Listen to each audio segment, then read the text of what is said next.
Dans le monde imprévisible du trading, il est crucial de savoir si un chandelier va franchir ou rejeter un niveau de prix spécifique. Nombreux sont ceux qui éprouvent des difficultés à cet égard, mais ne craignez rien. Il existe un indicateur gratuit qui peut vous aider. Aujourd'hui, nous allons explorer cet indicateur et découvrir une stratégie gagnante. Je suis donc en vue de trading et voici à quoi ressemblera notre graphique une fois que nous aurons configuré nos indicateurs.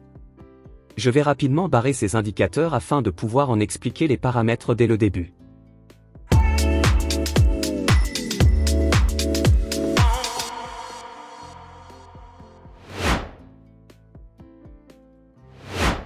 Commençons donc par ajouter notre indicateur principal au graphique. Pour ce faire, allez dans l'onglet de recherche des indicateurs. Et recherchez l'indicateur Breakout Probability. Ensuite, sélectionnez l'indicateur créé par Zeyerman et ajoutez-le au graphique. Cet indicateur est si puissant et si bien conçu qu'il a reçu le prix Editor Speak.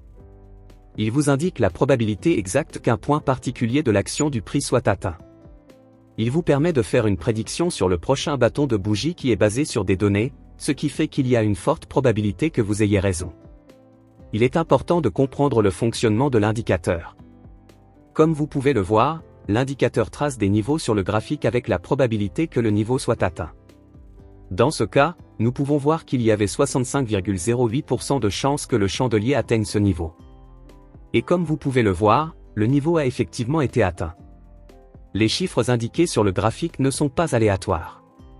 En fait, l'indicateur prédit la direction du prochain chandelier en analysant les motifs des chandeliers verts et rouges. Il les sépare en fonction de la couleur de la bougie précédente et leur attribue des scores selon qu'une ou plusieurs lignes ont été atteintes ou non. Ensuite, l'indicateur examine le nombre de bougies qui ont répondu à ces critères dans le passé et l'affiche sous forme de pourcentage pour chaque ligne. De cette façon, l'indicateur peut montrer des pourcentages précis pour savoir si le prochain chandelier cassera ou non le plus haut ou le plus bas précédent. Nous pouvons également voir qu'il y a un tableau dans le coin supérieur droit de l'écran qui montre le total des gains et des pertes, ce qui nous permet de voir le taux de gain moyen. Gardez à l'esprit qu'il s'agit de la stratégie la plus basique, plus tard dans la vidéo nous montrerons des méthodes pour augmenter le taux de gain. Si nous nous rendons dans les paramètres de l'indicateur, et que nous cliquons sur l'onglet Input, nous verrons ce qui suit. Tout d'abord, il y a un paramètre de pourcentage. Ce paramètre nous permet de modifier le pourcentage entre les lignes, c'est-à-dire que vous pouvez rapprocher ou éloigner les lignes les unes des autres. Il est important de garder à l'esprit que lorsque vous négociez sur des marchés à faible volatilité comme le marché des changes, vous devrez probablement réduire la valeur du pas, car une augmentation de 5% en un seul chandelier sur une paire de devises est très improbable. Un autre paramètre intéressant est le nombre de lignes.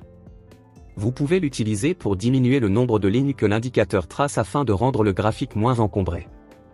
Vous pouvez également désactiver ou activer les lignes qui ont moins de 0,00% de chance d'être touchées. L'autre case à cocher permet de désactiver ou d'activer le panneau des statistiques. Les paramètres par défaut sont les plus adaptés à la stratégie et aux méthodes que nous allons présenter. Cependant, comme nous n'utiliserons pas le panneau de statistiques, nous le désactiverons afin de rendre le graphique moins encombré. Maintenant que nous savons exactement comment fonctionne l'indicateur, voyons comment le lire et l'utiliser correctement. La façon la plus simple de lire l'indicateur est de regarder les pourcentages et de voir si l'action du prix va former une bougie verte ou rouge. Comme vous pouvez le voir ici, il y a 65,08% de chances que le chandelier soit haussier et dépasse le chandelier précédent. Et si nous jetons un coup d'œil au bâton de bougie, nous constatons qu'il a effectivement dépassé le chandelier précédent. Même s'il s'agit de la façon la plus simple d'utiliser l'indicateur, je ne recommanderais pas de l'utiliser seul avec cette méthode. En fait, il y a beaucoup de façons plus rentables d'utiliser l'indicateur, alors jetons un coup d'œil.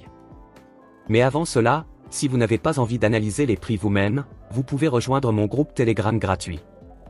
J'y partage quotidiennement les positions d'achat et de vente que j'ouvre. Le lien se trouve dans la description sous cette vidéo. Pour la deuxième méthode, nous allons d'abord examiner la prédiction du chandelier suivant sur un cadre temporel plus élevé. Dans ce cas, nous utilisons le cadre de temps de 4 heures. Comme vous pouvez le voir, selon l'indicateur, il y a une forte probabilité que le prochain chandelier se croise en dessous du chandelier précédent. En gardant cela à l'esprit, nous allons passer au cadre de temps de 15 minutes. Sur l'échelle de temps de 15 minutes, des signaux d'achat et de vente sont fournis. Cependant, Étant donné que l'indicateur montrait un signal de vente sur le cadre de temps de 4 heures, nous n'entrerons pas dans une position d'achat sur les cadres de temps inférieurs, car cela irait à l'encontre de la tendance générale. Il s'agit donc de la deuxième méthode. La troisième façon d'utiliser l'indicateur consiste à utiliser les niveaux pour votre stop-loss. Dans cet exemple, nous pouvons voir que la probabilité que la prochaine bougie atteigne ce niveau est trop faible.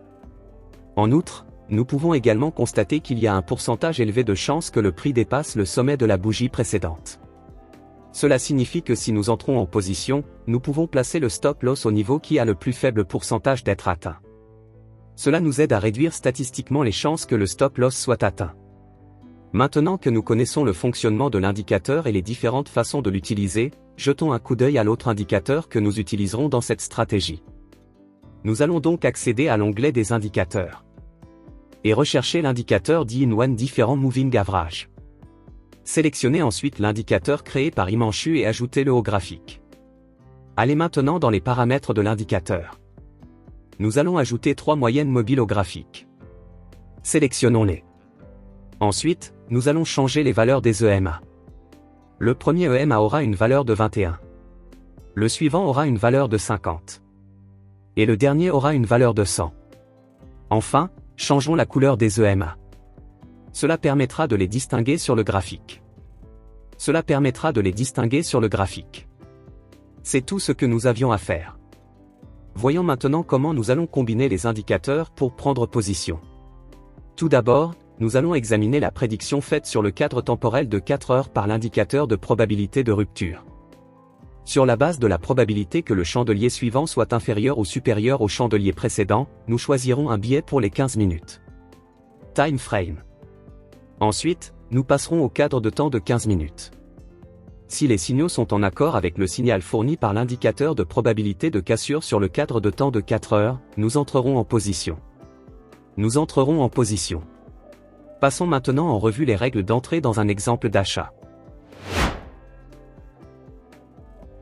Donc, pour un achat, tout d'abord, comme vous pouvez le voir, notre prix se déplace au-dessus des 3 EMA, ce qui indique que la tendance à la baisse a été brisée et que le prix est maintenant dans une tendance à la hausse. Nous voyons également que l'indicateur de probabilité de rupture nous montre qu'il y a une très forte probabilité que le prix dépasse le chandelier précédent. Cela signifie que nous aurons un biais haussier. Passons maintenant au cadre de temps de 15 minutes. Sur le cadre de temps de 15 minutes, nous pouvons voir que sur ce cadre de temps, un pullback s'est produit jusqu'à la période 100 EMA. Nous voyons également que le prix a commencé à rejeter la période 100 EMA, et après un certain temps, il a clôturé au-dessus de la période 21 EMA. Donc, comme le rejet est confirmé, nous pouvons entrer dans la position. Je vais donc ouvrir une position d'achat ici. C'est une bonne idée de placer le stop-loss à un niveau qui a une chance extrêmement faible d'être atteint. Cependant, si vous voyez ici que le niveau est trop éloigné, vous pouvez placer le stop-loss au récent swing low. Pour le take profit, nous viserons un ratio risque-récompense de 2 fois. Voyons maintenant comment se déroule le trade. Si vous avez des doutes, ils seront certainement dissipés lorsque nous passerons en revue un exemple de vente. Si vous n'avez pas envie d'analyser les prix vous-même, vous pouvez rejoindre mon groupe Telegram gratuit. J'y partage quotidiennement les positions d'achat et de vente que j'ouvre. Le lien se trouve dans la description sous cette vidéo. Ici, nous voyons qu'il y avait une tendance baissière sur l'échelle de temps de 4 heures. Comme le prix est en dessous des 3 EMA, nous voyons également que l'indicateur de prédiction de cassure nous montre qu'il y a une forte probabilité d'un bâton de bougie de vente. Pour cette raison, nous aurons un biais de vente sur le cadre de temps de 15 minutes. Nous allons donc passer au cadre de temps de 15 minutes. Sur le cadre de temps de 15 minutes, nous voyons que le prix est en dessous des 3 EMA, et qu'il fait des plus bas, ce qui indique une tendance à la vente. Cette fois-ci, la zone qui a peu de chances d'être atteinte est proche de l'action du prix, ce qui en fait un point de stop-loss réaliste. Plaçons donc notre stop-loss ici. Pour le take profit, nous viserons un ratio risque-récompense de 2 fois. Voyons maintenant comment se déroule la transaction. J'espère que vous comprenez maintenant mieux comment l'indicateur de probabilité de rupture peut être utilisé, et comment vous pouvez l'intégrer dans vos propres stratégies. Si vous avez apprécié la vidéo, merci de laisser un like, de vous abonner à la chaîne et d'appuyer sur la cloche. Merci d'avoir regardé la vidéo jusqu'à la fin. Je vous donne rendez-vous dans la prochaine vidéo.